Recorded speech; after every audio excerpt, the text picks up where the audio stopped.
Jadi malam ini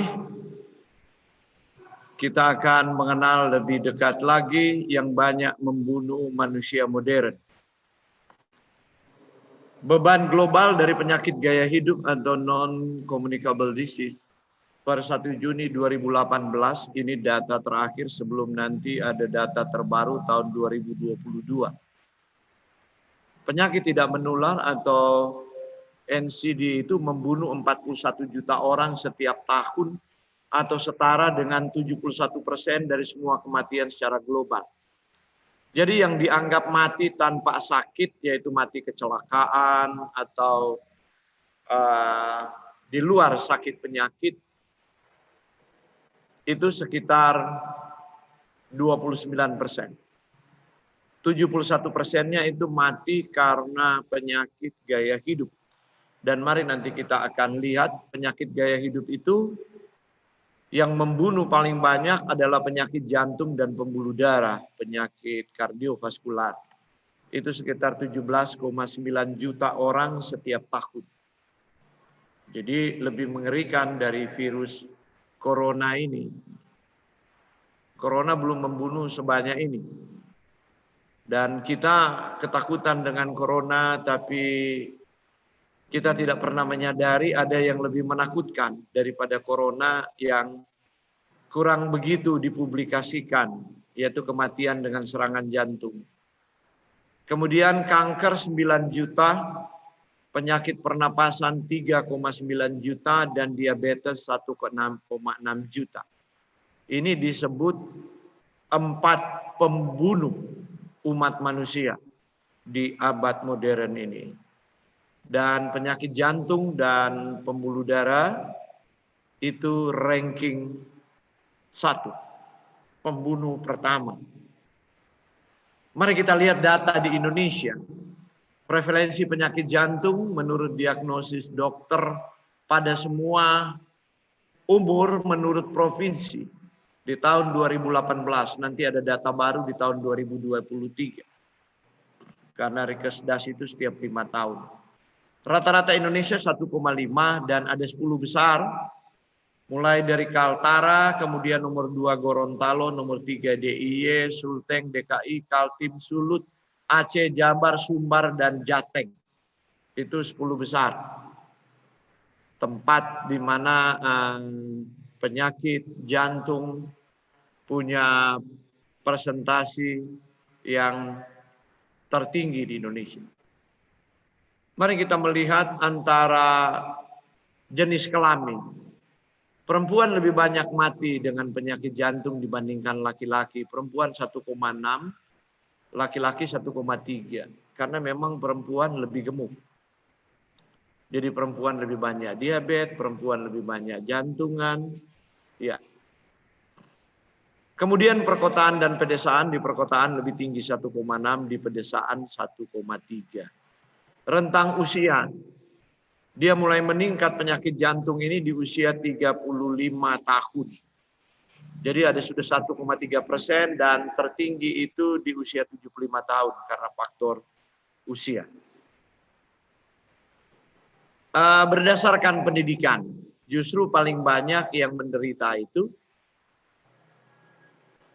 hampir sama antara belum pernah sekolah dan tamat SD.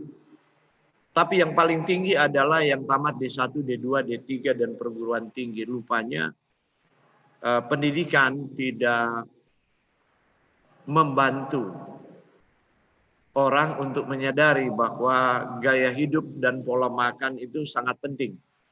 Sehingga penyakit pembunuh nomor 1 ini tidak termanifestasi. Kemudian kita melihat di pekerjaan. Sama seperti penyakit diabetes, kegemukan. Selalu itu yang tertinggi untuk penyakit jantung 2,7%. Pekerjaannya adalah PNS, TNI, Polri, BUMN, BUMD. Jadi lebih tinggi. Apa karena tingkat stres mereka lebih tinggi, tapi saya kira pegawai negeri swasta juga tingkat stres karena pekerjaan itu tinggi. Tapi hanya 1,2%.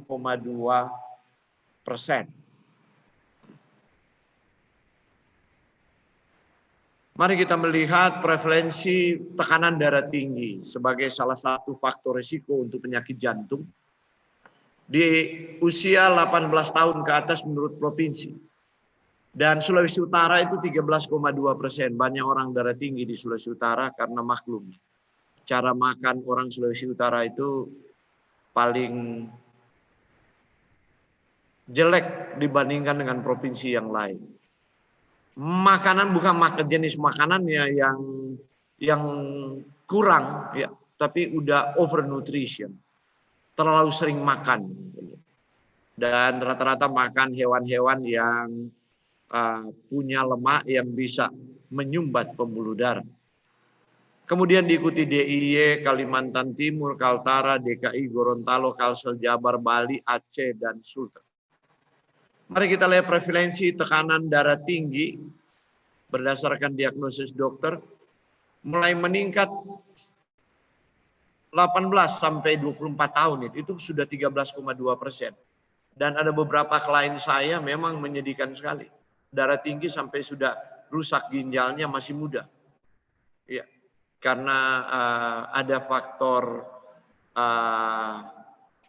riwayat keluarga, kemudian faktor gaya hidup. Ya, dari zaman anak-anak setelah saya assessment, ya kira-kira dari SD itu hampir jarang minum air putih, minum soft drink, makan di kantin sekolah, lebih suka makan tepung-tepungan, bergula, berlemak, dan seterusnya. Dan dengan bertambahnya usia, tekanan darah itu persentasinya semakin besar. 75 tahun ke atas itu 69,5%. Laki-laki dan perempuan lebih tinggi 36,9, sementara laki-laki hanya 31,3. Pedesaan dan perkotaan itu perkotaan lebih tinggi tapi perbedaannya tidak terlalu signifikan. Tidak sampai 1%. Jadi orang desa juga sudah banyak menderita darah tinggi karena gaya hidup orang desa mengikuti orang kota dan pola makan orang desa mengikuti orang kota. Sebab hampir tidak ada perbedaan dalam pola makan desa dan kota, sebab informasi itu tiba melalui media massa mengenai kegilaan orang kota makan juga ditiru oleh orang desa. Oke, mari berdasarkan pekerjaan yang tidak pernah sekolah ini tekanan darah tinggi lebih tinggi. Mungkin kesadaran terhadap kesehatan mempengaruhi berkorelasi ya. Untuk itu pilihan makanan dan tidak kerja itu tekanan darah tinggi lebih tinggi. Mungkin karena tidak kerja itu tingkat stresnya meningkat. Gitu loh, radikal bebas lebih banyak. Sementara PNS, TNI, Polri, BUMN, BUMD itu ranking 2, tapi perbedaan cuma 1%. Oke. Nah, penyakit jantung yang paling banyak membunuh ini penyakit jantung koroner. Ya. Di Indonesia jumlah penderitanya terus bertambah. Nah, penyebabnya perubahan pola hidup di Indonesia, konsumsi makanan yang cenderung kurang sehat dan tekanan lingkungan kerja yang menyebabkan stres berkepanjangan. Tapi bukan stres yang bunuh sebenarnya. Orang stres itu lebih suka mengkonsumsi gula, makanan manis, karbohidrat sederhana. Itu problem dengan orang stres. Semakin stres dia semakin ngopi gitu.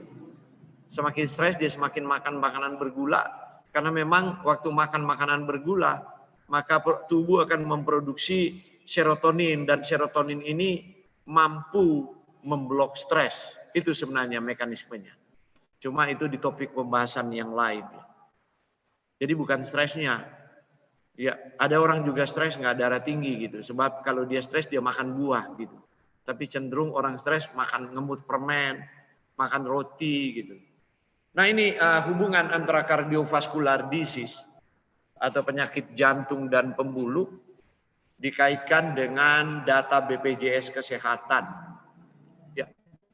Maka kita lihat di sini tahun 2014 menghabiskan 4,4 triliun. Tahun 2016 menghabiskan 7,4 triliun dan tahun 2018 menghabiskan 9,3 triliun. Jadi tandingan mereka dengan diabetes. Data tadi malam. Karena itu saya katakan bahwa diabetes dan komplikasinya yaitu makrovaskular termasuk di dalamnya penyakit jantung dan pembuluh itu paling menghabiskan sepertiga dari dana BPJS itu dihabisin untuk biaya asuransi dari penyakit ini. Ini kok enggak bergerak. Oke, PJK itu adalah penyakit karena terjadi penyempitan atau tersumbatnya pembuluh darah arteri jantung, itu pembuluh darah besar ya, yang disebut pembuluh darah koroner. Nah, yang pembuluh darah koroner ini dia kecil sekali. Jadi waktu darah dipompa keluar dari jantung ke aorta, itu pembuluh paling besar, jalan raya utama kira-kira. Dia langsung bercabang, ada satu pembuluh kecil, arteri koronaria, untuk memberi makan kepada jantung. Jadi jantung itu makan, setiap kali memompa darah dia ada terputus 1/9 detik untuk dia makan. Nah, kalau pembuluh itu tersumbat, jadi jantung tidak diberi makan, yang menyebabkan otot jantung mati dan kemudian ya serangan jantung. Nah, pembuluh darah koroner ini ya tadi memasuk darah yang mengandung makanan untuk memberi makan pada otot jantung. Gejala penyakit jantung koroner ini nyeri dada khas PJK.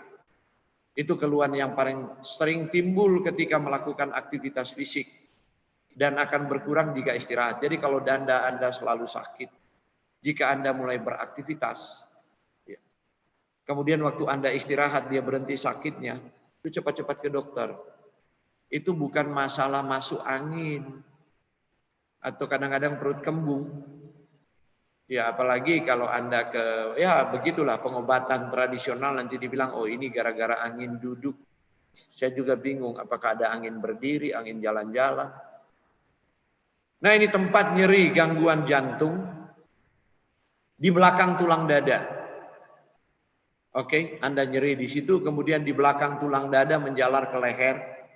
Kemudian dari dada menjalar ke bahu dan ke dada. Nah, ke bahu sebelah kiri. Dan kemudian dari dada mengalir ke rahang, dari dada bawah ke ulu hati, di daerah punggung di antara kedua belikat, tapi paling banyak ke arah belikat kiri. Dan kalau dipijat mulai terasa nyaman jantung itu. Itu adalah tanda-tanda sebenarnya gangguan jantung tapi kurang diwaspadai.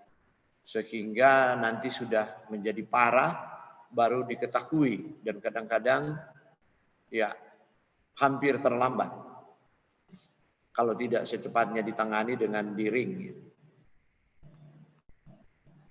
Gejala tambahan ya seperti keringat dingin dan rasa mual, karena itu menjadi kabur. Kalau orang pernah pengalaman sakit MAH, dipikir dia gejala MAH, dia pergi ke dokter umum, ya dibilang perut kembung MAH, ya dikasihlah obat MAH. Tapi nggak tahu udah serangan jantung sebenarnya.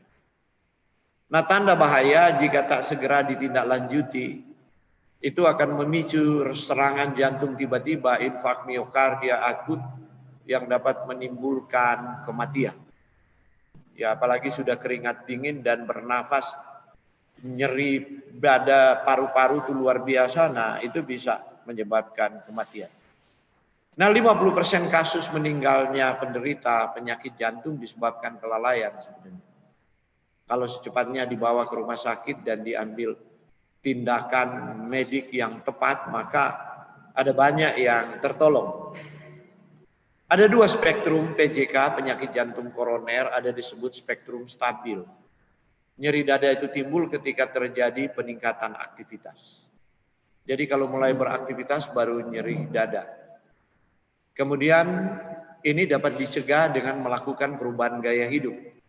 Jadi dokter belum memberikan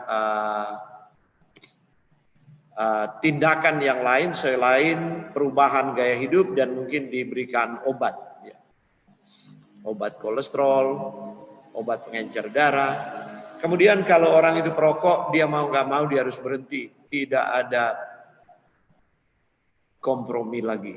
Kalau dia mau jantungnya diselamatkan untuk sekian tahun ke depan.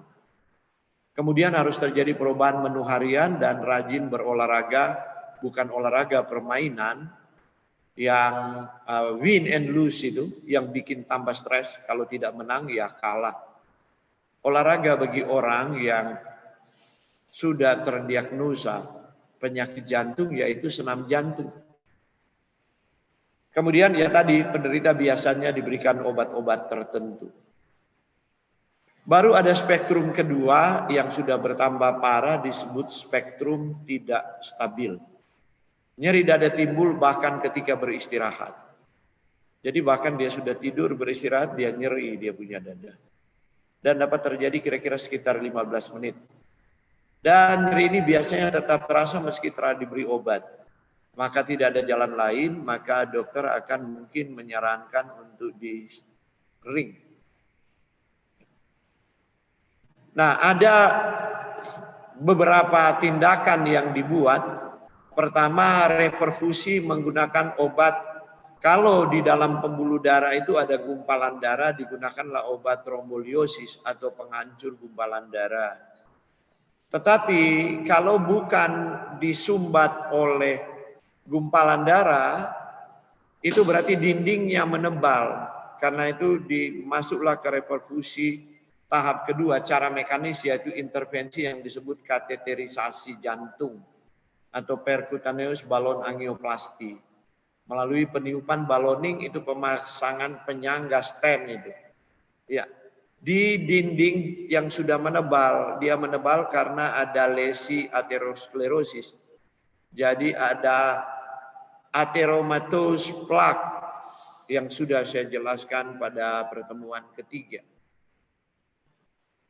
Kemudian pada akhirnya kalau sudah tidak bisa lagi di stenting, maka dokter biasa menganjurkan untuk operasi bypass, coronary artery bypass grafting, CBG, yaitu diambillah pembuluh darah dari tempat lain di tubuh kemudian di bypass.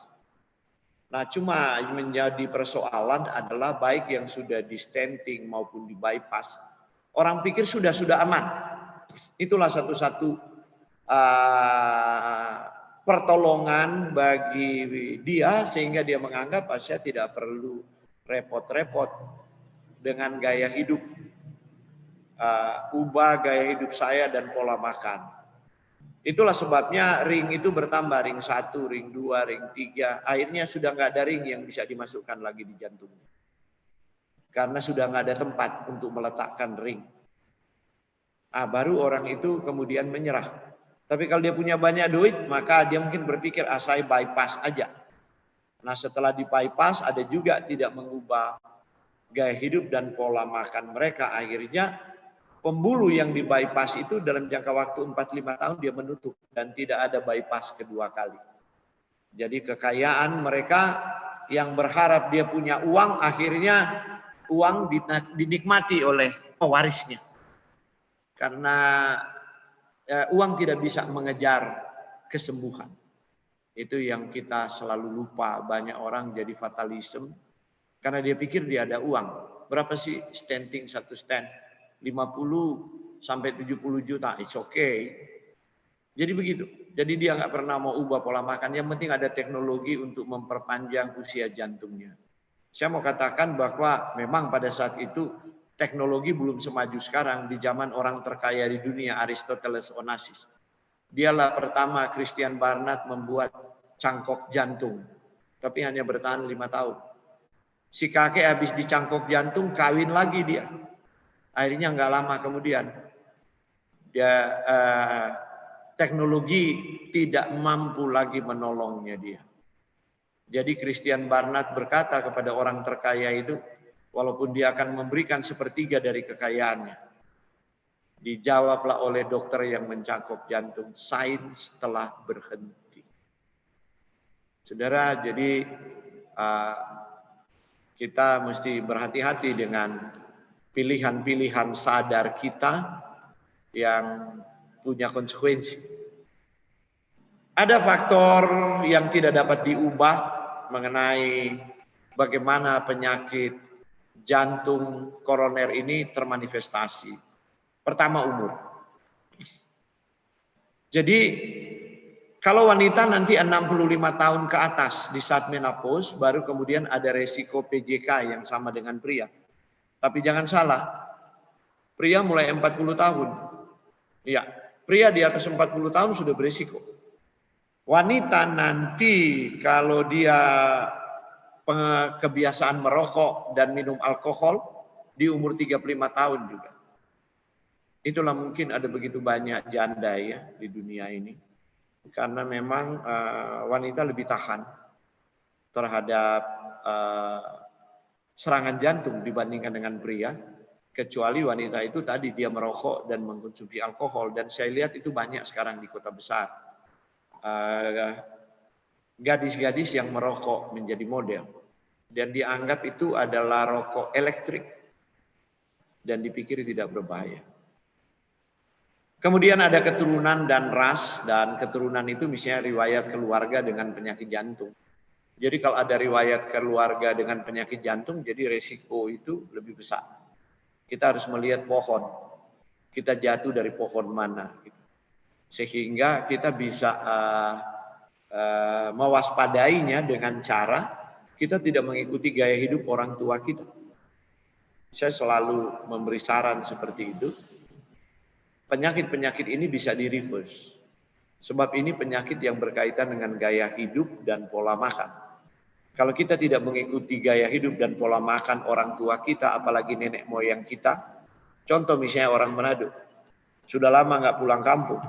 Pulang kampung nanti ditawarin teman-temannya, cobalah makan inilah. Masa orang Manado kemang? Nak lah, sendak makan ini dia. Nah itu dia. Ada faktor risiko yang dapat diubah. Misalnya merokok dan konsumsi alkohol, itu bisa diubah. Kalau tadi umur tidak bisa diubah dengan bertambahnya usia, jadi kemungkinan resiko penyakit jantung itu meningkat. Tapi merokok dan konsumsi alkohol kan bisa diubah, kita bisa ambil keputusan untuk berhenti. Baru diet yang tidak sehat. Kemudian stres, kegemukan dan obesitas, kurang aktivitas fisik, dan dislipidemia. Dislipidemia itu artinya profil lipid lemak darah kita itu buruk. Contoh peningkatan trigliserid dan kolesterol atau kedua-duanya ya. Salah satu atau keduanya. Kemudian juga penyakit tekanan darah tinggi, hipertensi. Ini adalah hal-hal yang dapat kita ubah, dapat kita kendalikan, ada di wilayah kita, dan mengendalikan itu hanya dengan change lifestyle kita, gaya hidup, pola makan kita diubah, pengendalian tingkat stres, dan itu semua ada di wilayah kita. Sekalipun kita berdoa, Tuhan tidak bisa intervensi itu. Ya. Contoh misalnya stres, walaupun Anda berdoa, minta hati damai sejahtera, kalau Anda tidak bersedia mengampuni dan melupakan, itu nggak akan terjadi. Kalau Anda mengampuni hanya sekedar karena malu hati, pendeta sudah damaikan. Malu hati nanti kalau dikatain orang gimana gitu. Tapi Anda sebenarnya tidak bersedia mengampuni. Itu selalu akan menaikkan level hormon stres di darah. Jadi ketidaksediaan mengampuni salah satu itu berkontribusi. Orang Manado bilang begini, sopa makan daging, pang marah, tidak bisa mengampuni, mati lekas. Jadi itu artinya sudah pemakan daging, tidak bersedia mengampuni, nah pemarah cepat mati.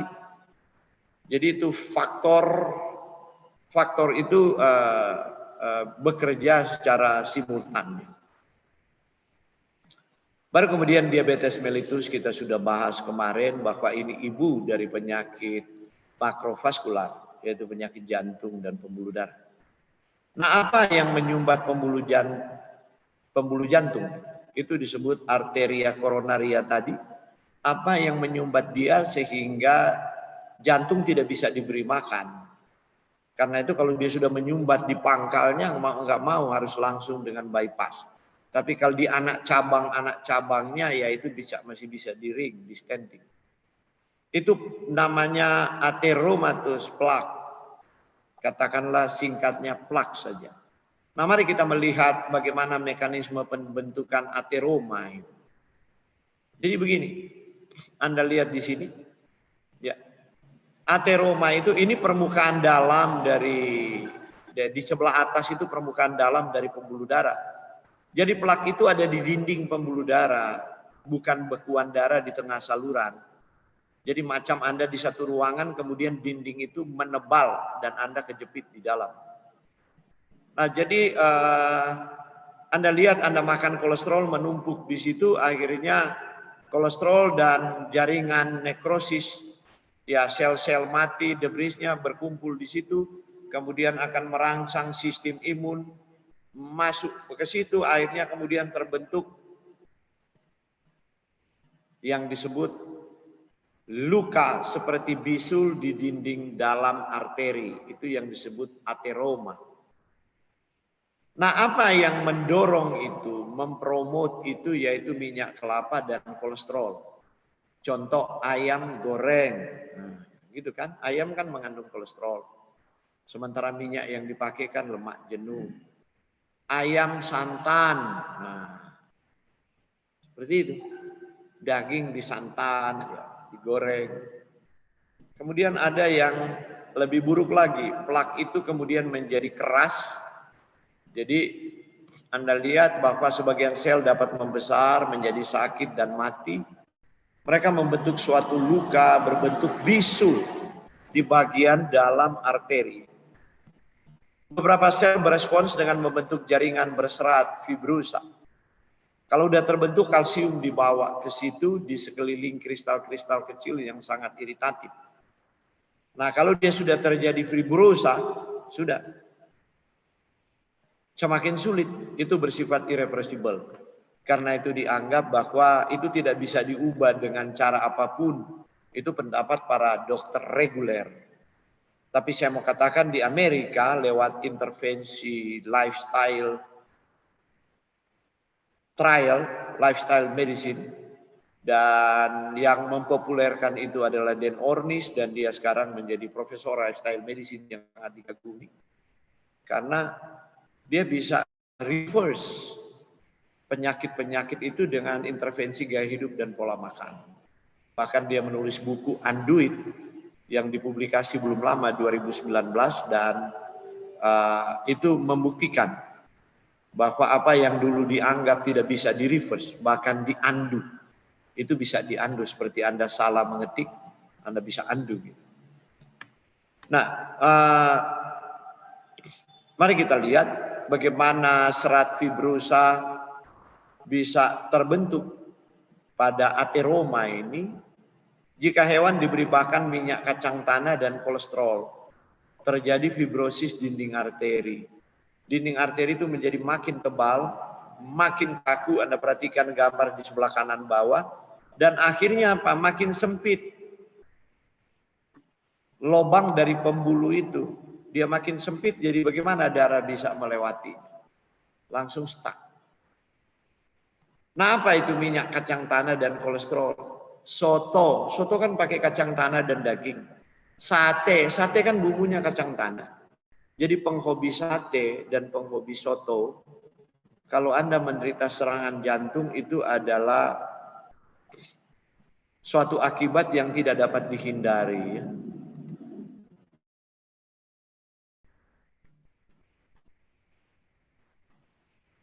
Nah, mari kita melihat profil. Saya masih menggunakan data lama dan data yang lebih baru lebih buruk. Kolesterol total di atas normal itu 35,9%. Kolesterol LDL di atas normal 76,2%. Ini Rikesdas 2013. Orang Indonesia itu lebih dari 3/4 kolesterolnya tinggi. Kolesterol HDL di bawah normal 22,9. Harusnya kalau LDL itu meningkat, kemudian HDL juga ikut meningkat, sampai misalnya 60, maka rasionya menjadi kecil. Jadi kemungkinan insidensi serangan jantung itu menjadi kecil. Tapi sekarang LDL itu naik gila-gilaan, HDL itu turun gila-gilaan. Trigliserid di atas normal 24,9. Nah, kita tiba untuk mengenal lebih dekat kolesterol itu apa sih? Hampir semua sel hewan bisa produksi kolesterol. Jadi namanya hewan bisa produksi kolesterol, tumbuhan tidak. Nah ini jadi pelapis, jadi serabut saraf, dan kadarnya sangat tinggi di otak dan kuning telur. Jadi itulah sebabnya mengapa ada orang vegetarian, kemudian ada yang stroke dan serangan jantung juga karena kolesterolnya tinggi, karena dia pehobi telur, tapi telur itu telur ayam jadi-jadian. Yaitu ayam modern yang hanya dikandangin aja, nggak ada pejantan, dikasih makan tiap hari, bertelur tiap hari. Itu kolesterolnya tinggi.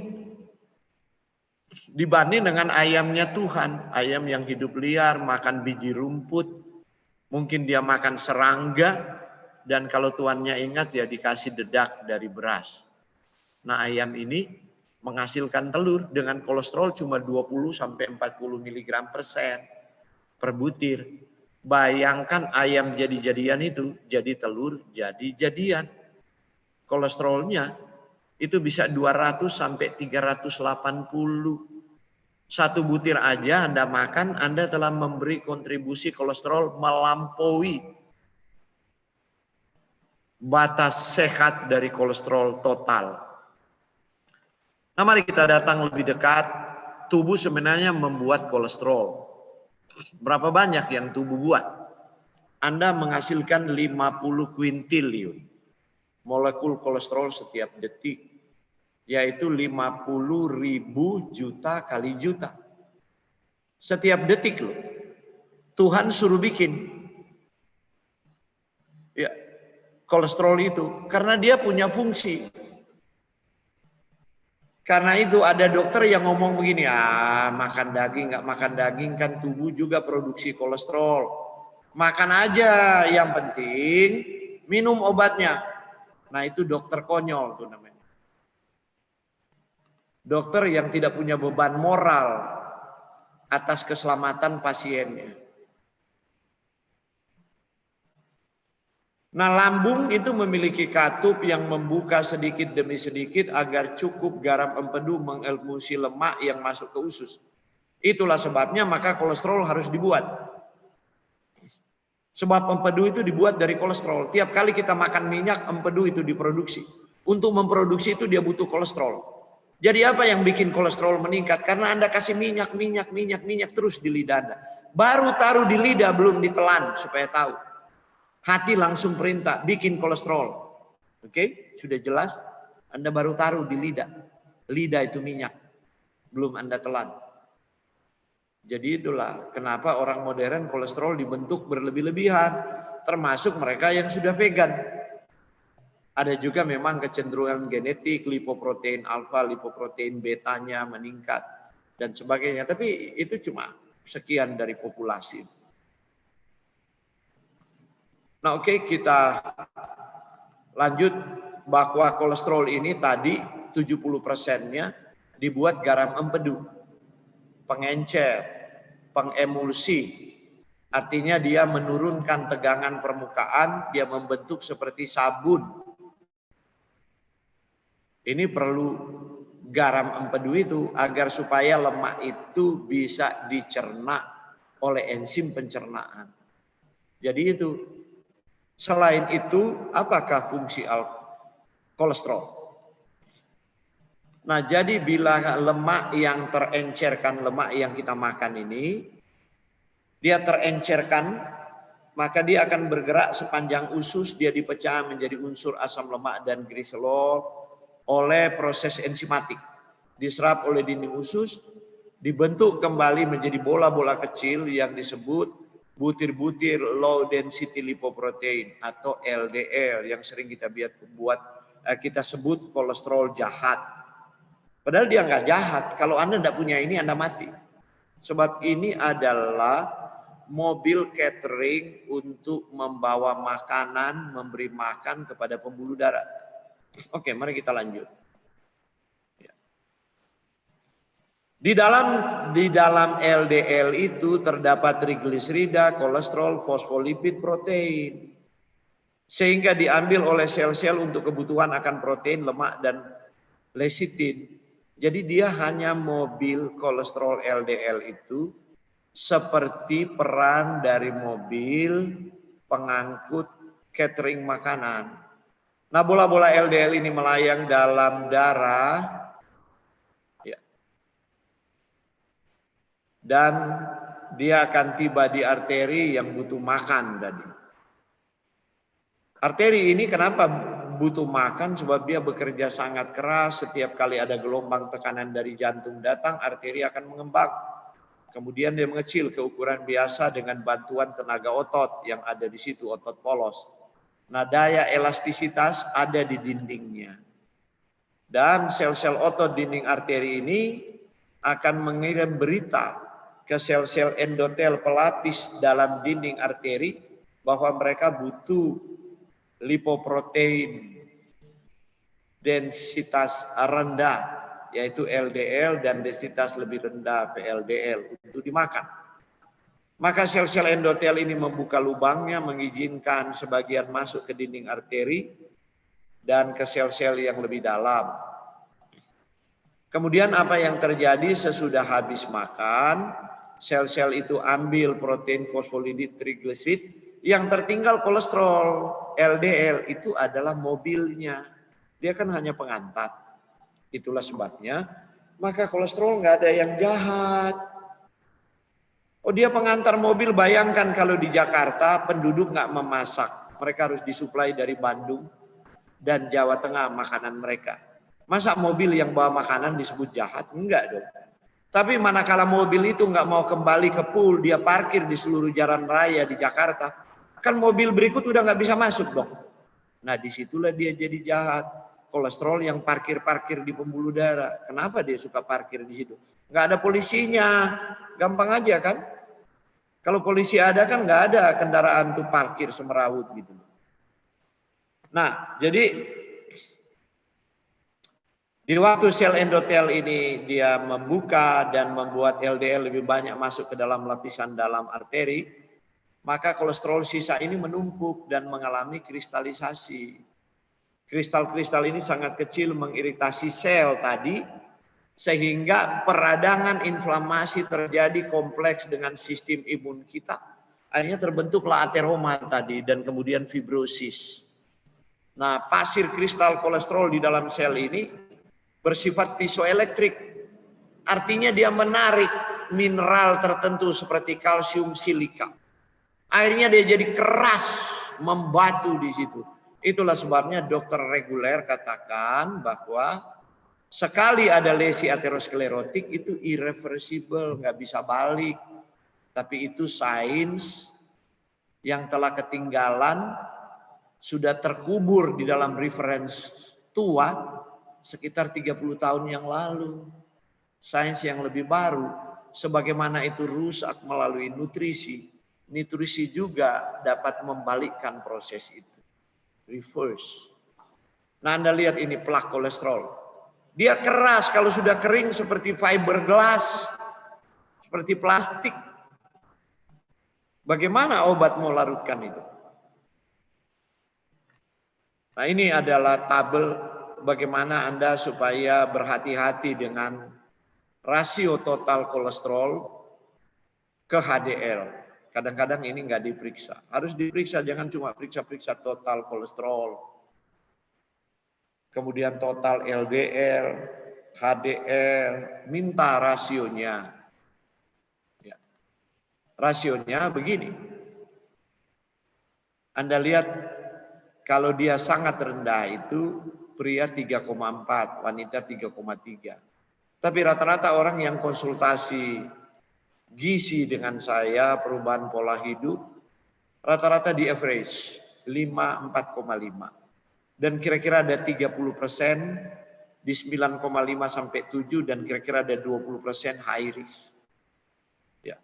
Makin hari makin banyak jumlahnya. Jadi kalau sudah lebih besar dari 23 dan wanita lebih besar dari 11, ini rasio ya. Yang berikut adalah rasio dari LDL to HDL. Jadi rasio antara mobil dan polisinya gitu. Jadi di satu daerah kadang-kadang kan Anda dengar kenapa macet, polisinya kurang. Nah, sama seperti ini. Jadi kalau very low, resikonya rendah, rasionya pria 1, wanita 1,5. Memang toleransi pada wanita lebih besar. Tapi sayang yang datang ke saya itu sudah moderate, 6,3. Pria dan wanita itu 5. Dan ya kira-kira ada 30% itu high risk itu, sampai 8. Dan ya kalau mereka datang hanya LDL, HDL itu diperiksa, saya bilang Anda lihat dia punya rasio. Maka omset kardiovaskular itu meningkat. Nah sekarang kita akan melihat apakah kolesterol ini yang dibuat Tuhan sebagai mobil pembawa makanan ini, apakah bisa dibuang dari tubuh jika diproduksi berlebihan.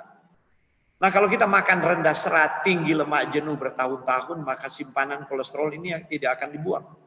Dia menumpuk di 2 tempat, yaitu pada arteri kita dan kandung empedu. Artinya dia mau menjumbat pembuluh darah kita, itu tempat penumpukan, atau dia membuat batu empedu. Jadi ada orang dengan batu empedu. Banyak sekarang. Bahkan anak muda juga ada. Itu sebenarnya amaran karena kolesterolnya meningkat. Seperti itu. Dan kalau dia tidak mau bertobat, menghindari sumber kolesterol dan lemak jenuh, jadi ya hiduplah bersahabatlah. Bahasa sekarang kan begitu. Dengan penyakit diajak bersahabat. Bersahabatlah dengan batu empedu kalau bisa diajak bersahabat. Orang kalau pernah batu empedu dia tahu tuh. Rasa nyeri hebat. Saya penderita bertahun-tahun yang lalu. Gitu. Karena ketidaktahuan, karena kebodohan.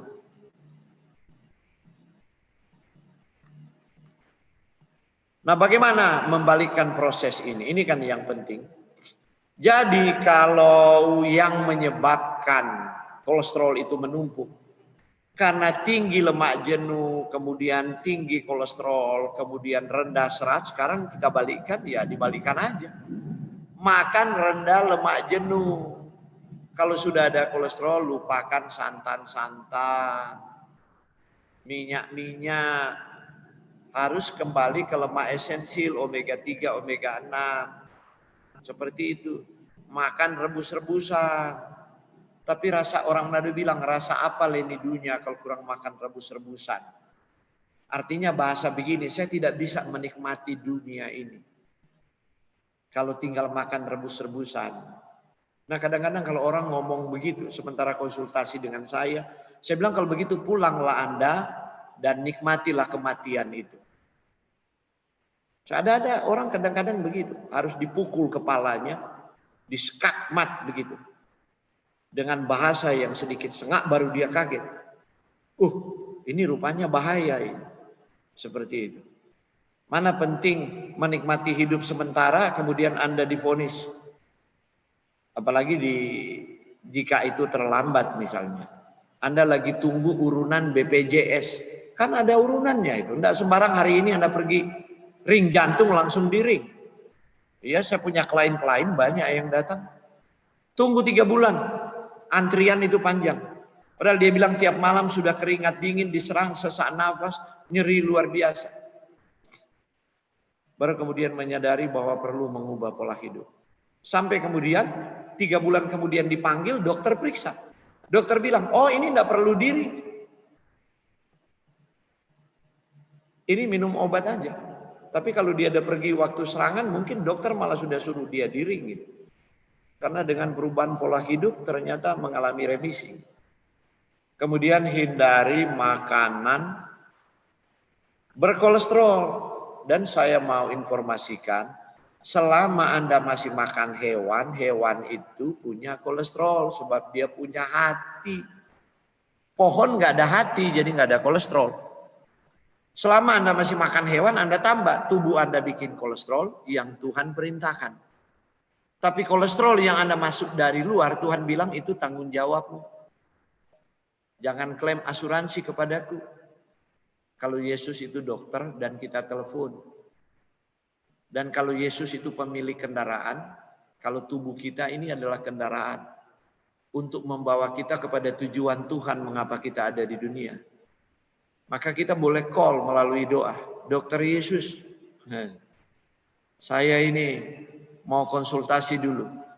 Nah, Dokter Yesus kadang-kadang mungkin bisa jawab begini. Kan kamu sudah konsultasi 3 tahun yang lalu. Saya sudah kasih grace period kan. Saya sudah jama engkau dan engkau mendapatkan kesembuhan. Tapi ngana terlalu kepala batu. Engkau terlalu kepala batu. Maka Dokter Yesus bilang begini. Tunggulah engkau di antrian 6 miliar. Sebab ada 6 miliar orang mencari saya. Kamu kan sudah pernah saya layani. Kira-kira kalau seperti itu bagaimana? Ya. Itu artinya doa Anda tidak dijawab. Udah 3 tahun didoakan nggak dijawab. Bertambah buruk darah tingginya. Bertambah buruk penyakit jantungnya. Karena kita terlalu menjual murah kasih karunia dari atas mimbar. Iya. Apalagi KKR kesembuhan ilahi. Yang penting sim salabim dihembus Roh Kudus. Sembuh. Itu perdukunan modern. Tapi banyak orang Kristen tertipu. Karena mereka sedang senang menipu diri sendiri. Kalau ada cara gampang untuk disembuhkan, kenapa mau bertara, kenapa mau mengendalikan, begitu kan manusia berdosa itu. Semua meminta jalan pintas. Iya kan? Ya biarlah Tuhan saya bikin dosa terus, yang penting kalau saya mati masuk surga ya. Nanti kalau Tuhan jawab, nanti kena bikin kacau di surga. Sebab kan tidak pernah bertobat. Kira-kira kalau dijawab demikian seperti apa? Jadi yang berikut adalah sederhana, tingkatkan makanan berserat akan membuang kolesterol dari tubuh. Apalagi kalau serat itu bukan selulosa tapi pektin. Bukan selulosa dan lignin. Pektin itu serat larut. Contoh Anda makan jambu biji, makan apel, makan nanas, makan pepaya. Itu punya serat larut. Tapi ada banyak anak-anak kita terdidik cuma tahu buah satu, jeruk.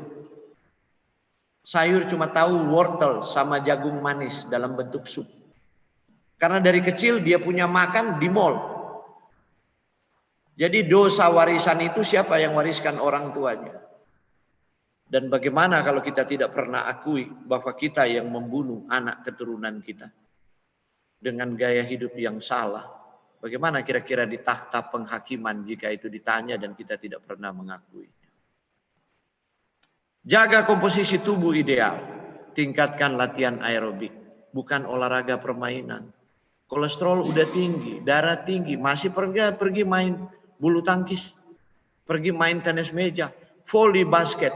Itu mau cari sembuh apa bunuh diri lebih cepat. Dan ada kejadian mati di lapangan. Tapi banyak juga yang nggak kapok. Karena dia pikir, udahlah. Nggak usah repot-repot. Ada yang sengak begitu dengar saya punya seminar. Ya Pak, nggak usah repot-repot Pak. Teknologi kan sekarang sudah maju. Pengobatan modern. Ya tinggal aja tebus resep tak minum. 5 tahun kemudian saya seminar di satu provinsi ketemu. Udah nangis-nangis. Dokter sudah suruh bypass. Terus saya bilang pergi bypass aja. Pak saya mau ubah pola hidup terlambat, bypass aja. Nanti sesudah bypass kemudian ubah pola hidup. Takut nggak mau bypass. Terus dia bilang Pak gimana kalau saya nggak bangun waktu di bypass? Saya bercanda, takut mati rupanya. Tapi kok dulu nggak takut mati, ada obat gitu. Aduh itu satu kesalahan, kebodohan. Tapi kadang-kadang sudah terlambat. Kelebihan kolesterol singkatnya dapat disingkirkan karena Tuhan membuat LDL, Tuhan juga membuat HDL, itu polisinya. HDL itu pergi ke sel mengait kolesterol, jangan parkir di situ. Kembali ke hati, disalurkan ke empedu, dibuang ke usus halus, ditangkap oleh serat tadi. Bagaimana? HDL sudah pergi, dikait, dibawa ke hati, dibuang ke empedu, nggak ada yang tangkap, diserap kembali itu kolesterol menjadi lebih jahat. Karena nggak ada serat, nggak makan sayur. Anak-anak modern nggak makan sayur kan? Karena orang tua ndak latih dari kecil. Anak nggak mau makan sayur, biarin aja. Gitu. Akhirnya sampai besar dia nggak makan sayur. Iya. Karena itu saya selalu berkata bahwa sakit kita sekarang itu adalah dosa yang harus ditanggung oleh orang tua. Tetapi jika kita sadar bahwa itu dosa dan kita terus melakukan, itu juga jadi dosa kita sendiri. Jadi nggak usah salahin orang tua gitu, apalagi orang tua masa lalu nggak tahu apa-apa gitu kan, ya dimaklumi aja. Gitu. Seperti dulu di Manado, waktu kecil, kasih habis itu daging, makan supaya jadi pandai. Jadi makan daging supaya pandai gitu. Tapi tidak terbukti pandai gitu. Belum sempat pandai udah serangan duluan jantung. Bagaimana meningkatkan HDL? HDL ini penting karena dia bertugas mengait kolesterol. Bagaimana meningkatkan? Olahraga. Berhenti merokok, turunkan berat badan, tidur tepat waktu, kendalikan stres. Saya lupa tulis. HDL akan meningkat. Buang lemak jenuh, ganti minyak zaitun. Dan minyak zaitun alangkah baiknya extra virgin yang tidak dipanaskan. Seperti itu. Kalau mau change lifestyle. Tapi ada satu lemak yang sangat berbahaya. Makanan yang paling merusak profil lipid darah. Itu trans fat. Apa tuh trans fat itu? Saya sudah singgung waktu membicarakan tentang lemak. Itu margarine. Dia berbeda dengan butter. Butter itu adalah mentega. Itu diambil dari lemak susu.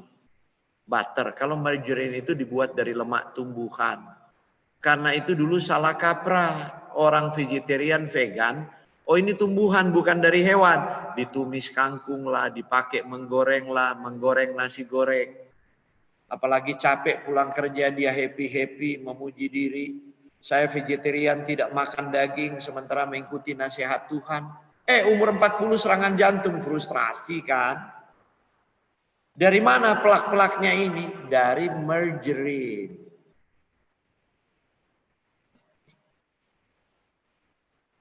Margarine ini pada saat yang sama menaikkan level LDL, menurunkan HDL. Gila enggak? Harusnya kalau LDL naik, HDL mesti kejar. Kalau mobil macet meningkat, polisi mesti lebih banyak. Sekarang justru mobil macet meningkat, polisi lari gitu. Enggak betul-betul macet total. Sampai mati gitu. Nah ini dia, ini yang dibuat oleh trans fat. Dan dia bukan cuma nyumbat jantung, dia bertanggung jawab terhadap diabetes. Sekarang sementara ongoing riset bertanggung jawab untuk beberapa jenis kanker yang berkorelasi dengan lemak. Ini trans fat. Jadi trans fat jahat sekali. Itulah sebabnya Amerika, Denmark lebih pertama kali di dunia meratifikasi undang-undang trans fat itu. Denmark itu 0% trans fat nggak boleh ada. Amerika kemudian dilobi oleh industri ke Food Drugs Administration, diizinkan 500 mg, yaitu 0,5 gram, tidak sampai 1 gram ya di Amerika. Diizinkan persajian. Tapi saya ke Amerika bolak-balik, rata-rata 0. Orang semakin menyadari. Jadi industri mau nggak mau, sebab kalau nggak lemak itu kalau kurang trans fat, margarine itu rasa nggak enak, dia terlalu encer, mendekati oli kental gitu. Tapi kalau dia padat keras, nah itulah orang-orang Amerika sebelum saya diundang berseminar, mereka kalau saudara dari Indonesia datang, mereka suruh bawa margarine dari Indonesia. Karena lebih enak bikin kue daripada margarine di Amerika, cup margarine. Lebih lembek dari obat gigi. Padahal itu sebuah kejahatan. Nah, berapa tinggi margarinnya di Indonesia? Ya mungkin 20 sampai 30 gram per 100 gram.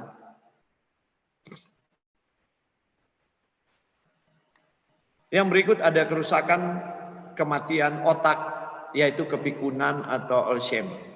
Jadi resiko dari plak di pembuluh darah itu peningkatan radikal bebas, bukan hanya menyebabkan orang jantungan, stroke, tapi itu juga bertanggung jawab untuk kepikunan, demensia itu, dan Alzheimer.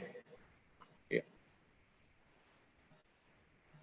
Kemudian, ya tadi jantung ya, bertanggung jawab dengan jantung. Jadi apa yang terjadi sebenarnya, yaitu terjadi peningkatan homocysteine. Jadi waktu terjadi peningkatan homocysteine di dalam darah, maka akan terjadi peningkatan radikal bebas. Radikal bebas itulah yang merusak sel-sel otak. Ya bagaimana mekanismenya saya tidak bahas malam ini. Mungkin di pertemuan-pertemuan yang lain, sebab saya bahas di sesi Zoom yang lain tentang radikal bebas. Kemudian dia menyebabkan kerusakan pembuluh darah. Dan pembuluh darah yang ada di kepala, pembuluh darah yang ada di jantung. Jadi homocysteine ini jahat. Ya. Kemudian dia membuat juga penyumbatan, bukan cuma kerusakan tapi penyumbatan. Dan itu diperparah oleh kolesterol. Ditambah lagi asam arakidonat.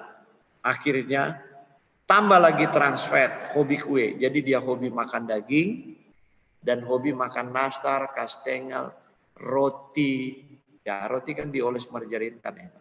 Itu kehidupan modern. Maka kalau stroke di usia muda itu pantas. Jadi jangan berdoa lagi kepada Tuhan dan merengek, mengapa engkau timpakan ini kepadaku sebagai cobaan. Kadang-kadang ibu mendoakan anaknya. Sebab ibu tinggal di desa. Anaknya karena juara kelas, dapat sponsor beasiswa, kuliah di perguruan tinggi terbaik, langsung direkrut, tamat kerja, maka 15 tahun pertama karirnya dia udah langsung jadi bos. Iya. Manajer cabang. Jadi wah sekarang balas dendam. Makan enak semua. Nah ibunya diajaklah ke Jakarta jaga cucu. Tapi ibu nggak tahan, 3 bulan sudah sakit, maka ibu minta pulang. Saya tanya kepada ibunya, kenapa pulang? Saya kalau ikut anak saya sakit, sering sakit. Kenapa Bu? Soalnya makan di mall. Kalau di desa kan saya tanam sendiri yang saya makan, saya masih macul dan lain-lain. Nah seperti itu. Kemudian anaknya sakit serangan jantung, si ibu berdoa, ya Tuhan apa pula yang engkau timpakan kepadaku. Padahal ibu nggak pernah ajar itu. Itu karena anak-anak modern di kota besar. Nah saya mau katakan, dari homocysteine, kolesterol, asam arakidonat, trans fat itu hewan semua. Kecuali trans fat tadi, berasal dari tumbuhan yang diolah sebenarnya. Tuhan tidak pernah buat pohon margarin. Tuhan buat pohon kelapa ada minyak kelapa, pohon sawit ada minyak sawit, pohon advokat ada minyak advokat. Trans fat itu rekayasa teknologi, menembakkan minyak yang cair pada suhu ruang dengan molekul hidrogen dengan katalisator nikel. Kalau tidak salah. Maka itulah terjadi. Dia bersifat padat pada suhu ruang. Satu waktu saya seminar, kemudian di salah satu gereja, saya tidak perlu sebutkan.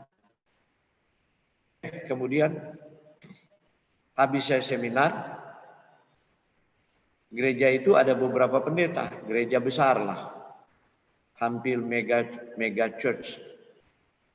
Pendeta yang satu ngomong, wah dia tutup dengan renungan yang penting berserah kepada Tuhan, Tuhan Yesus itu bisa membuat mujizat dan sebagainya.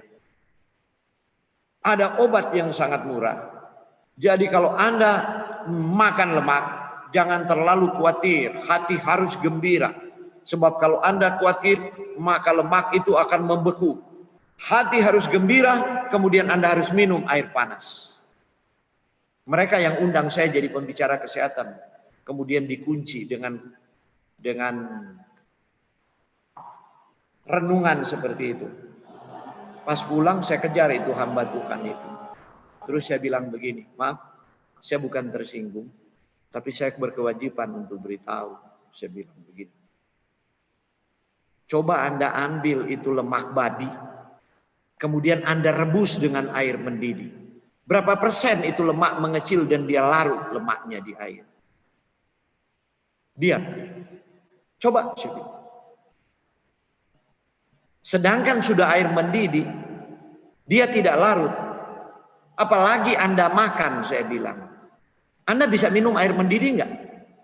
Coba saya lihat si pendeta itu, sedikit lebih muda lah dari saya mungkin lebih tua 10 tahun. Anda bisa minum air mendidih enggak? Terus saya bilang, hati yang gembira itu, Anda baca kisah Imam Eli. Kalau Anda tidak percaya kisah Imam Eli itu, pergi ke LAI dan seluruh lembaga Alkitab di dunia, tip X itu ayat itu. Oh, ada jemaat sementara dengar, jemaatnya dia. Tangan saya sudah begini-begini bilang. Kalau tidak saya bilang, maka Anda akan lihat apa yang Tuhan lakukan, sebab engkau pemimpin, dan kata-katamu kalau didengar itu menyesatkan. Langsung kaget dia, masuk ke mobil perang, jalan. Nggak lama saya dengar, ring jantung. Wow, jemaatnya pada ketakutan, undang saya lagi seminar. Iya. Saya bilang kumpul sekalian yang pendeta-pendeta seperti begitu. Sekalian supaya mereka mengerti apa kehendak Tuhan. Itulah kemudian sering mereka memanggil saya Gembala Sehat Indonesia. Karena memang ada hamba-hamba Tuhan itu cinta dirinya dan dirinya tidak bertobat, dosa itu diwariskan kepada jemaat, kepada umat yang Yesus telah menebus darahnya. Itu betul-betul. Apalagi jemaat yang tidak suka baca Alkitab itu dibohongi terus-menerus. Saudara, konsumsi lebih besar 3 porsi daging sapi per minggu meningkatkan risiko iskemik heart disease sampai 230%. Saya tidak menyertakan jurnal-jurnal di sini karena saya berbicara pada kaum awam, tapi kalau Anda membutuhkan jurnalnya karena meragukan itu, saya akan tunjukkan semua jurnalnya. Nah, Anda lihat progres dari, ya, saya langsung saja begini. Anda lihat progres dari arteri corona disease, coronaria. Ya. Umur 10 tahun belum ada plak, tapi ini data sudah ketinggalan. Sebab saya pernah di salah satu provinsi, kemudian nggak tahu di situ ada beberapa dokter, kemudian mereka komplain. Itu data dari mana? Begini-begini saya bilang, oh ini dokter yang bertanya. Sebelum saya jawab, ternyata ada kepala prodia di situ, di provinsi itu. Terus kepala prodia bilang begini, saya bukan mau mendukung pembicara, tetapi kami pernah cek prodia, bahkan anak SD pun kolesterolnya udah gila-gilaan. Mereka pernah bikin penelitian untuk anak SD. Langsung terdiam kan. Saya bilang, itu data yang lebih sahih, lebih baru begitu. Jadi mari kita lihat, umur 10 tahun ada kemungkinan masih begini. Umur 20 tahun Anda lihat sudah kira-kira 1/6 menutup. Umur 40 tahun kira-kira dia menutup sudah 1/5. Umur 60 tahun baru sadar. Kenapa? Sudah serangan jantung. Sudah 60% menutup. Maka apa yang terjadi? Baru kemudian ada simptom. Rasa nyeri, rasa sakit. Sudah 60% menutup. Oke. Dari mana dia masuk? Ya begitulah. Mungkin dari SD sudah makan gitu. Pagi-pagi ke sekolah minum susu, telur rebus, roti bakar, oles margarin. Atau roti, semua roti pasti pakai margarin. Seperti itu. Di kantin sekolah dia makan donat, makan lain-lain, makan mie ayam dan sebagainya, ya begitu. Kan menumpuk pelan-pelan. Dan orang nanti bertobat sudah sangat terlambat. Kadang-kadang Tuhan tidak mendengar doa. Kemudian terjadi coronary insufficiency, angina pectoris, nyeri di dada kiri terus. Nah, itu yang saya rasakan. Bahkan di usia 40, saya sudah rasakan itu. Sebab saya perokok berat, jadi saya tahu. 4 bungkus saya satu hari merokok. Terakhir sebelum tidur dengan Jisamsu. Dan saya punya kasur terbakar 2 kali karena tertidur sementara merokok. Saya peminum alkohol. Hampir tidak pernah minum air putih. Itu harus kopi. Saya minum. Kalau tidak ada Tino Rangsat, tidak ada RW, tidak ada lain-lain, menangis gitu. Jadi ular kalau ketemu lari. Sebab enak sekali daging ular itu. Saya berangkat dari situ. Dan saya bertobat usia 28 tahun. Tapi tetap umur jantung saya kemudian kumat. Sebelum umur 40 tahun saya sudah serangan angina pectoris. Jadi jika saya berbicara, sebab diri saya mengalami hal seperti itu. Karena saya cari jalan keluar. Ada apa sebenarnya? Saya studi lagi sudah umur 40 untuk belajar naturopathic medicine. Nah kemudian terjadi iskemik kardiomiopati, itu sudah terlambat. Itu tidak ada cara lain. Ya, bahkan sudah direperfusi pun ternyata tingkat kematian otot jantung sekarang yang jadi lagi studi. Tingkat kematian otot jantung tetap meningkat. Jadi nggak mau, sudah direperfusi, sudah di bypass, tetap kelemahan otot jantung itu. Karena tingkat kerusakannya sudah luar biasa. Dan ya di umur 70 itu sudah betul-betul tadi itu iskemik kardiomiopati. Tapi saya mau katakan, Dan Buettner, penulis buku The Secret of Blue Soul, Anda perlu baca itu. Itu sesi lain di seminar saya. Mungkin sudah diterjemahkan ke bahasa Indonesia. Itu sudah lama sih, 10 tahun yang lalu. Ada 5 daerah di dunia orang mencapai usia centenarian 100 tahun. Dan salah satu daerah saya sudah pergi di Loma Linda. Saya sudah berkomunikasi dengan mereka, masih aktif. Umur 90 tahun, mau 100 tahun. Tangan nggak gemetar gitu, masih nyetir kendaraan. Masih aktif gitu kan. Suara nggak serak dan sebagainya. Tidak pikun, masih belanja sendiri, hidup tanpa pembantu di Amerika. Suami istri tua-tua. Jadi studi ini dibuat, data ini dibuat kepada masyarakat umumnya, tapi ada 5 daerah di dunia orang mencapai usia 100 tahun dan tetap produktif. Tapi itu bukan materi pembahasan saya malam ini. Oke, kita mau lanjut. Bagaimana membalikkan hal ini? Nah, mari kita lihat. Itu terjadi, contoh ya, hasil dari penelitian. Jika kita konsumsi lemak jenuh 25% dari total kalori, dan 200 sampai 250 mg kolesterol diet, nanti saya akan tunjukkan. Anda dapat dari mana ini? 200 dan 250 mg kolesterol diet. Ya. Setelah 3 tahun, maka penutupan 41% jantung Anda. Hanya perlu 3 tahun. 5 tahun sudah 65%. 7 tahun 77%. 10 tahun 85%. Jadi kalau Anda mulai dengan pola hidup seperti itu di umur 30, pantaslah umur 40 serangan pertama. Terus Anda lolos di ring dan sebagainya, 45 serangan kedua. Lolos di bypass. Tidak tobat-tobat, tidak kapok-kapok. Enggak mau ubah pola makan. Pas umur 50 serangan ketiga, lewat. Kembali ke rahmatullah.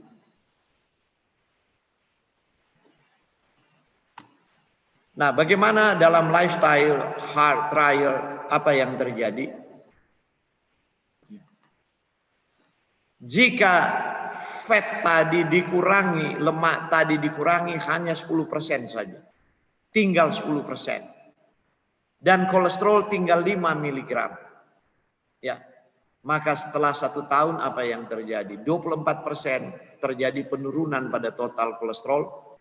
37% dari kolesterol LDL itu turun. Setelah 1 tahun, perlu waktu. Kemudian waktu di angiografi terjadi 82% regresi. Jadi bisa mundur loh kolesterol yang dianggap irreversible itu. Bisa. Kemudian hanya 14% tidak ada perubahan dalam penelitian itu dan 4% terus berlanjut. Mungkin ada faktor-faktor lain. Kemudian seluruh lesi. Ya. Apa yang terjadi dengan seluruh itu? Regresi. Aterosklerosis itu 2,2% dan meningkatkan aliran darah 9%. 1 tahun. Kemudian lesi yang lebih besar dari 50%, penutupan 50%, mengalami 5,3% regresi aterosklerotiknya. Jadi ini bisul ini bisa mengalami pengurangan. Kemudian meningkatkan aliran darah 23%. 23% aliran darah meningkat, itu akan mengurangi rasa nyeri di dada dan ngos-ngosan kalau jalan. Ya, itu cuma 1 tahun. Bagaimana kalau dia change lifestyle-nya 10 tahun? dia akan dapatkan manfaat yang lebih besar. Cuma rata-rata manusia dalam realitas dosa itu tidak sabar. Dia bikin rusak tubuhnya seumur hidup. Dia minta Tuhan mau bikin mujizat simsalabim, hanya ikut KKR kesembuhan ilahi, atau hanya didoakan di gereja dan simsalabim. Dan sekarang juga banyak pendoa-pendoa super begitu. Iya kan? Yang jalan ke sana kemari untuk jadi pendoa. Dipikir memang ada setan darah tinggi, ada setan jantung, ada setan diabetes. Sehingga bisa ditengking-tengking begitu. Selama orang itu tidak mau change lifestyle dan pola makan, walaupun didoakan, ya, dia harus kembali kepada pengobatan reguler, bypass atau ring. Tapi tetap penyakitnya itu progres. Tips jantung sehat. Jadi ini tips jantung sehat. Bagian terakhir yang memberikan kepada kita harapan. Omega 3 itu pasukan pembersih pembuluh darah. Omega 3 itu asam lemak esensial. Terdiri dari EPA, eicosapentaenoic acid, dan docosahexaenoic acid. Ini ada di ikan. Ada juga di flaxseed tapi harus dikonversi oleh enzim. Dan kadang-kadang kalau orang tua, kadang-kadang enzim konversi itu sudah tidak berfungsi. Seperti itu. Nah, sejak tahun 1970-an peran omega 3 dianggap penting. Nah, konsumsi omega 3 ini secara reguler dapat merendahkan kolesterol LDL, meningkatkan HDL, bukan DHL ini. Salah tulis, meningkatkan HDL. Yang jadi persoalan, ada orang konsumsi kapsul EPA dan DHA tapi tidak bertobat. Makan kolesterol, itu sama saja bohong. Gitu. Ada yang datang komplain ke saya, Pak, saya sudah ikut, pernah dengar 1 tahun lalu, Bapak punya seminar di radio. Saya bilang, dengar di mana? Di radio. Katanya omega 3 begini, tapi kok saya punya jantung makin progres, Pak. Saya bilang, berapa lama Anda dengar saya punya seminar? Oh, kebetulan Pak, saya dengar tinggal yang terakhir. Oh, Anda tinggal dengar dia punya tips jantung sehat. Tapi apa yang membuat jantung menjadi buruk, Anda nggak mau dengar. Itu persoalan. Ya kadang-kadang memang begitu. Jadi asam lemak omega 3 di tahun 2016, sekali lagi American Heart Association mengatakan dia membantu menurunkan kadar trigliserid dan memperlambat pembentukan plak dan menurunkan tekanan darah secara bertahap. Tapi dia kasih turun trigliserid. Tapi Anda santan tiap hari, bagaimana mau turun itu jadi depot bagi trigliserid? Karena selama ini konsep yang ada di otak kita sudah rusak. Bahwa ada magic bullet. Penyakit-penyakit degeneratif itu ada peluru emas. Sekali tembak dia sembuh. Itu omong kosong besar dalam sains manusia yang diintervensi oleh setan. Itu sains yang berdosa. Tidak ada. Anda walaupun Anda pel tiap hari, tapi kalau anjing, babi, kuda, sapi masuk bermain dalam ruang tamu, bagaimana itu dengan kotoran mereka? Sampai Anda capek pun. Kecuali Anda sapu, pel, tutup pintu, rumput pun tidak bisa masuk ke dalam ruangan. Sederhana kan? Seperti itu.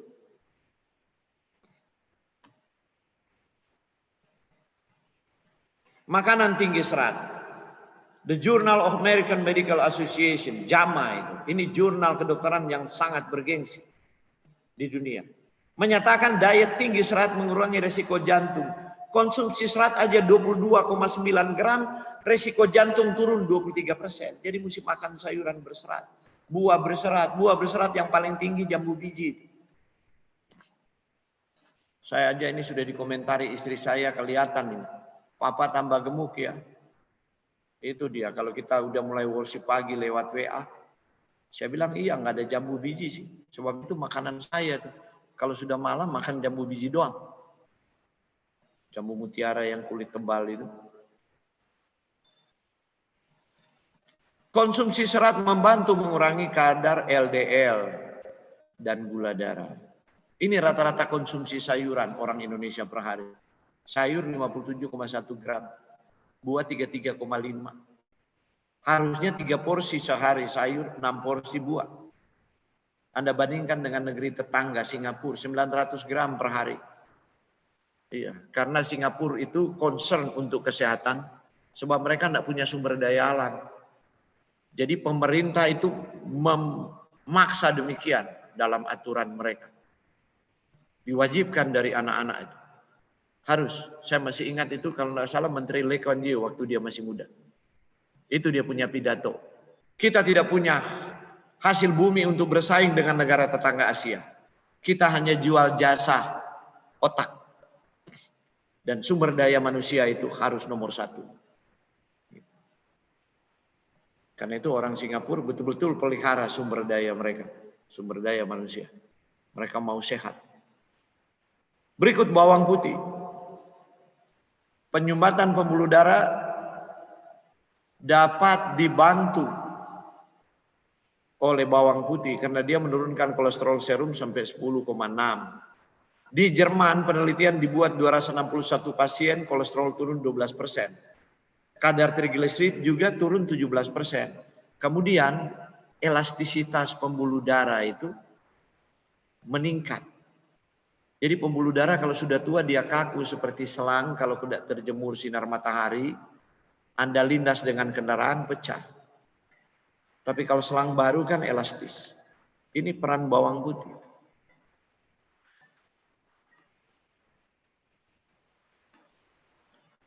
Sejumlah penelitian menyatakan dengan mengkonsumsi cukup antioksidan dapat mencegah oksidasi kolesterol dan meningkatkan HDL. Nah, antioksidan kita dapatkan dari mana gitu? Yaitu buah dan sayuran itu sumber antioksidan. Contoh vitamin C, vitamin E, sayuran dan buah berwarna mengandung karotenoid, jeruk, pepaya, brokoli, stroberi, wortel, tomat, mangga, kiwi, paprika, kuning, dan merah. Semualah yang ada di buah-buahan dan sayur-sayuran di pasar. Kemudian antioksidan dalam biji-bijian ini. Contoh beras hitam. Beras hitam itu kuat sekali untuk menurunkan profil lipid darah yang tinggi dan mengendalikan kolesterol. Ada beras merah, biji bunga matahari, kenari, flaxseed, chia seed, dan sebagainya. Baru kemudian hubungan dengan biji-bijian ini tadi. Apa yang luar biasa di biji-bijian ini, termasuk tadi beras. Merupakan sumber folat, magnesium, kalium, serat larut dalam biji tertentu seperti oat dan barley, ada serat larut. Berkontribusi pada penurunan kolesterol total dan LDL. Kemudian biji-bijian sumber fitosterol dan tertinggi pada kedelai. Fitosterol pada kedelai itu mengendalikan kolesterol. Dan itu telah di-approve oleh Food and Drug Administration. Bahkan itu jadi novel untuk obat baru untuk memblok kolesterol. Jadi kalau Anda makan tempe, apalagi tempe lebih baik dari tahu untuk memblok kolesterol. Anda makan tempe dan tempe itu di Woku itu penelitian saya. Sebenarnya kalau ada yang mensupport saya waktu itu sudah lama saya doktor berkali-kali kan. Sebab penelitian saya bukan cuma tempe, tempe bumbu Woku dengan tingkat memblok kolesterol itu. Karena saya melihat molekulnya fitosterol kemudian di bumbu Woku itu semua pengencer darah, ada kunyit, ada jahe, ada kemangi, ada serai dan meningkatkan respons imun. Jadi itu yang saya mau anjurkan kepada Anda malam ini. Cobalah Woku itu tempe dan makan tempe Woku. Kemudian konsumsi biji-bijian yang kaya serat mengurangi beban glikemik makanan, menyebabkan penyerapan glukosa lebih lambat dan konsentrasi insulin dalam darah ya lebih berkelanjutan. Apa yang ditemukan oleh ilmuwan nutrisi? Asupan biji-bijian sekitar 3 porsi per hari dikaitkan dengan penurunan PJK dan stroke iskemik yang signifikan. Hanya perlu 3 porsi per hari. Artinya begini, Anda makan nasi beras hitam, terus Anda makan juga tempe.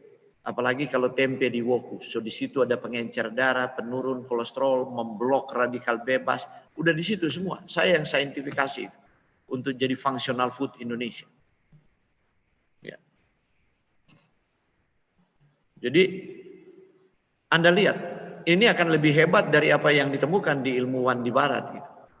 itu secara signifikan nanti dia akan turun. Dan saya punya klien banyak yang sudah membuktikan itu. Ada dokter sudah katakan, ya, bulan depan ring. Setelah bulan depan pergi, dokter bilang, oh nggak perlu ring. Ternyata kita salah baca itu. Ternyata bisa larut ini kolesterol. Pikir dia sudah membantu, padahal nggak tahu sementara diintervensi itu dengan lifestyle medicine.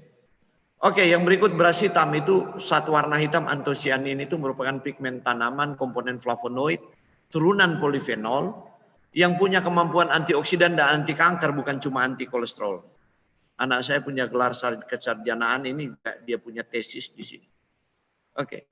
Beras hitam mengandung asam folat lebih tinggi dibanding beras putih, membuat beras hitam unggul dan memperlambat proses berkurangnya daya ingat, demensia, mengurangi sumbatan pembuluh darah, menjadi pemicu serangan stroke dan jantung koroner.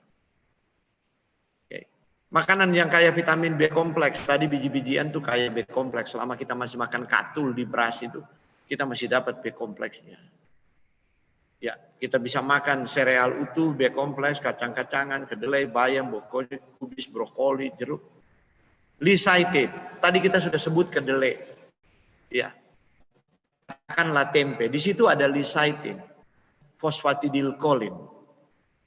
Riset membuktikan lecithin ini berguna mencegah kolesterol meningkat, kemudian pembentukan batu empedu dan sirosis hati. Baru kemudian dia mencegah kolesterol teroksidasi dan menempel pada pembuluh darah. Hebat nggak nih lecithin? Anda tahu sumber terbesar lecithin cuma 2. Minyak bunga matahari dan kedelai. Itulah sebabnya kenapa orang Jawa populasinya. Jadi saya punya disertasi itu. Saya tulis itu. Kenapa dalam penelitian saya populasi orang Jawa itu lebih besar di Nusantara daripada suku-suku yang lain. Orang Jawa walaupun sudah kakek dia menikah lagi, sampai 5 kali dia menikah masih tokcer punya anak. Orang Manado, Ambon, orang Batak, orang Papua, 60 menikah ulang, kalau dia pemakan daging bisa mati di atas perut istrinya. Itu kasarnya. Karena serangan jantung. Karena itu populasinya sedikit. Karena kita pemakan daging.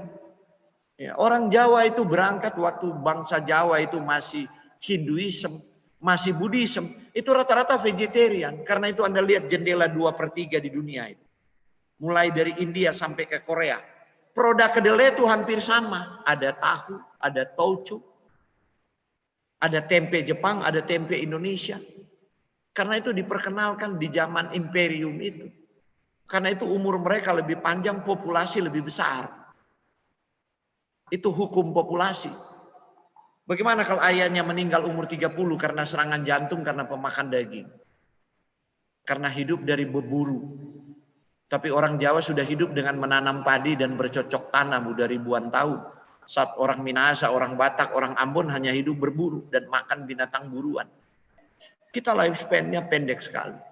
Kecuali beberapa mereka seperti di tanah Minahasa yang saya teliti.